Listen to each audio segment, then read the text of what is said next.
อันพอลุงอยู่บ่ไม่อย่างนั่งพอลุงผัวข่อยไปบอกผัวข่อยแน่บ่นอนน้ำข่อย2 เดือนแล้วตั้งแต่แต่งงานกับบ่นอนน้ำข่อยเลยว้าย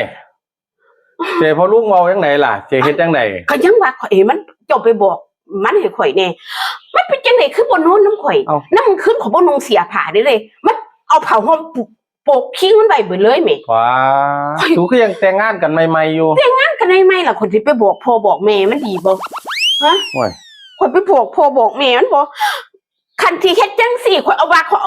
มันเงินเอามาแต่งข่อยสิเอาคืนให้มันซะบ่ตันก็เอาเงินคืนให้มันโลดนางคันมันบ่เฮ็ดหยังมึงข่อยก็วางสั่นล่ะเจ้าพาข่อยไปบอกพ่อบอกแม่เขาในเด้อเขาสิหาว่าข่อยเว้าไปเองมันบ่นอนนำข่อยมันบ่จับข่อยเลยเขาสิบ่ว่ากูดื้อบักคาเทียมันอยากนอนนำมึงอีกเฮ็ดจังได๋ซั่นมันบ่นอนดอก2 เดือนแล้วสิมาจงได้หยังฮอด2 เดือน2 เดือนแล้วติ2 เดือนแล้วน้ำขึ้นจังซี่ข่อยก็บ่ข่อยอาบน้ำปะแป้งแล้วข่อยก็เก้ออกเบิดเลยดิมันบ่นอนแม่มันเอาผ้าห่มปกชิงมันได้เบิดเลยเอาบ่บวชหลายบ่เงินมันได้บวชบ่มันก็เป็นทิศมานี่มันเป็นพระมันเพิ่งศึกออกมามันบ่รู้จักบ่ฮะทิศจานพวกมึงมันบ่ค่อยรู้เรื่องทางนี้ดอกข่อยว่ามันบ่รู้เจ้าไปบอกมันซะก่อนเจ้าเขาไปบอกพ่อแม่เขากูว่ากูเดี๋ยวกูสิบอกมันให้มึงดอกอัน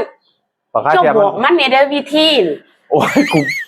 กูเก่งทางนี้อยู่แล้วมึงบ่ต้องมาบอกกูดอกอันพอลุงข่อยวางสิว่านี่เจ้าบอกมันได้ให้มันค่ำๆจังสั่นจังสิกูสิบอกมันดอกมันตื่นหรือจังไดเขาก็บ่รู้จักให้มันค่ำซะก่อนน่ะให้มันค่ำก่อนสิให้มันค่ำมันรูปก็ได้ให้มันค่ำมันรูปซะก่อนคันมันบ่ค่ำมันสิบ่เห็นเวลาข่อยอาบน้ำเร็วๆน่ะพาดข่อยว่าอันข่อยเฮ็ดให้มันดิข่อยเอิ้นมันมาหันมาทางนี้มันบ่หันมาเลยมันหลบทีติมันหลบมันบ่หันมาแค่ทีเอิ้นเอ้ยจังซี่หันเบิ่งบ่อันนี้หลบมึงดอกข่อยวางสิอันไอ้ทิศหันมาแน่ข่อยวางสิโอ้ยบ่พะนะมวยข่อยวางสิข่อยเบิดอารมณ์แล้วมันว่าบ่นี่กูเสียดายเนาะโอ้ย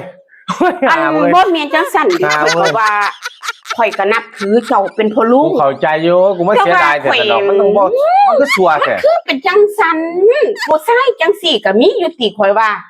อันไอ้ทิศหันมาแน่ข่อยวางสิบ่พะนะมันบวชศึกใหม่มันเป็นน้ำพวกธรรมะธรรมโมหลายโพดกว่าเ